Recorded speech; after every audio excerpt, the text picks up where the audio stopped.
Eh bien, c'est le temps, j'espère que vous allez bien, c'est Kanensei. Aujourd'hui, on se retrouve pour une nouvelle vidéo sur une théorie One Piece sur Mihawk et sa relation, enfin son lien avec Cavendish. Donc cette vidéo sera très courte comparée aux autres vidéos que je fais d'habitude, mais je voulais faire cette théorie parce qu'elle est vraiment très intéressante. Allez, c'est parti. À Dressrosa, on a appris que Cavendish avait une deuxième personnalité. Elle s'appelle Akuba. Quand Cavendish dort, Akuba prend possession de son corps et tranche tout ce qui est sur son passage et devient beaucoup plus puissant. Après son combat contre Dillinger ou Dellinger, Akuba veut prendre possession de son corps, mais Cavendish ne veut pas. Alors, en quelque sorte, entre guillemets, il fusionne avec Akuba. Et on peut voir qu'une partie de son visage est noire.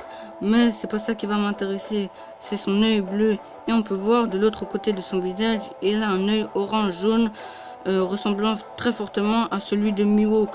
Donc son œil bleu est celui d'Akuba et son œil orange est celui de Cavendish.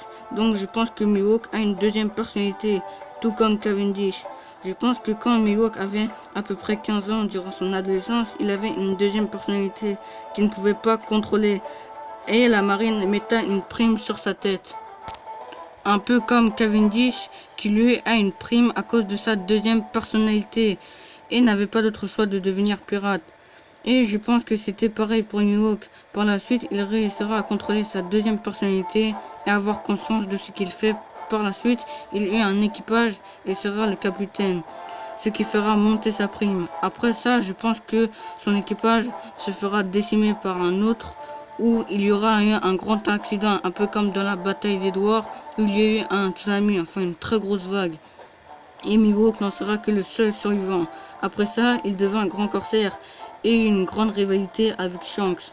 Quand Shanks perdit son bras, il refusa de le combattre parce qu'il perdit en puissance. Enfin, il perdit, quand je dis en puissance, de sa capacité d'être sabreur. Donc je pense que Mihawk a une deuxième personnalité qui peut contrôler et l'utilise que quand il est en mauvaise posture et quand il est dans celle-ci. Il a les yeux bleus tout comme Cavendish quand il fusionne avec Akuba. Mais quand il a les yeux bleus, c'est quand il maîtrise sa deuxième personnalité. Sinon, plus jeune, quand il ne la contrôlait pas, il avait aucune pupille, un peu comme Akuba.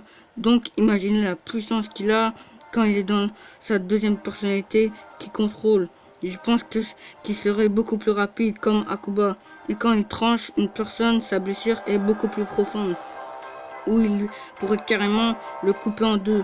Il pourrait le couper en deux, un peu comme Yamamoto, qui s'est fait trancher en deux, enfin couper en deux par Iwok, pour ceux qui connaissent Bleach. Donc voilà, ça c'est un peu, j'ai fait un peu le passé de Mihawk, mais voilà, je voulais faire cette vidéo, comme vous pouvez le voir là, elle dure que 3 minutes.